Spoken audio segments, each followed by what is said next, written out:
we have already discussed what is perception. Now we will discuss types of perception. Some of the main types of perception include vision, touch, sound, taste and smell. We have already named this. There are also other senses that allow us to perceive things such as balance, time, body position, acceleration, and the perception of internal states. Many of these are multimodal and involve more than one sensory modality.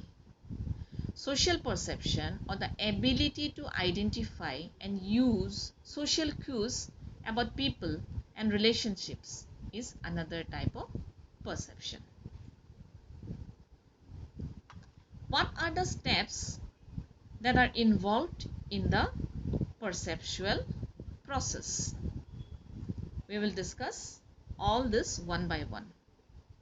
First is the environmental stimulus, the attended stimulus, the image on the retina, transduction, neural processing, perception, recognition, and finally action. The environmental stimulus is everything in the environment that has the potential to be perceived. The world is full of stimuli that can attract attention through various senses. Now, what is the attended stimulus? The attended stimulus is the specific object in the environment on which attention is focused. So, first we see that the environment or the world is full of stimuli which can attract our attention through the means of our various senses, which we have already named. But it is not possible for us to attend to all the stimulus in the world. So the specific object in the environment to which we pay attention is called the attended stimuli. The image on the retina. This involves light actually passing through the cornea and pupil and onto the lens of the eye. The cornea helps focus the light as it enters the eye, and the iris of the eye controls the size of the pupils in order to determine how much light to let in. The cornea and the lens act together to project an inverted image into the retina. So this is a complete function of our eyes, how we actually perceive the object in the environment. Transduction. What do you understand by transduction? The image on the retina is then transformed into electrical signals in a process known as transduction. So whatever image is formed by our eyes will be transformed into electrical signals, and this process is called transduction. This allows the visual messages to be transmitted to the brain to be interpreted.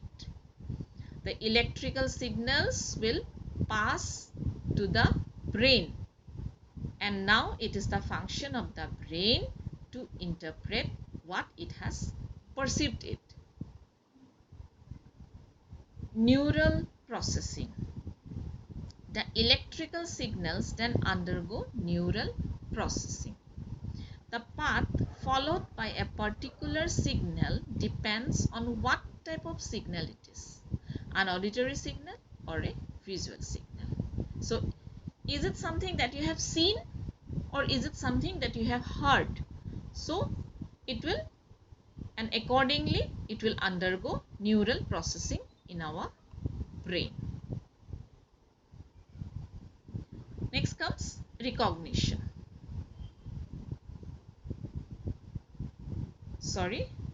Perception. In this step of the process, you perceive the stimulus object in the environment. It is at this point that you become consciously aware of the stimulus.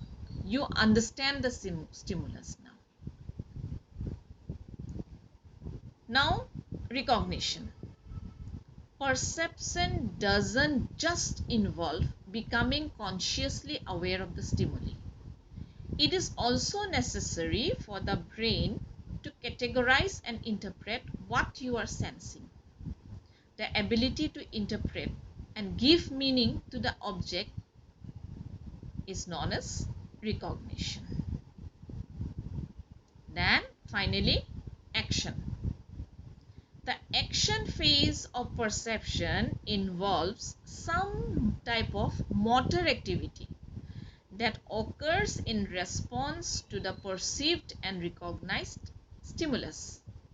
This might involve a major action like running towards a person in distress, or something as subtle as blinking your eyes in response to a puff of dust blowing through the air. The perceptual process allows you to experience the world around you and interact with it in ways that are both appropriate and meaningful.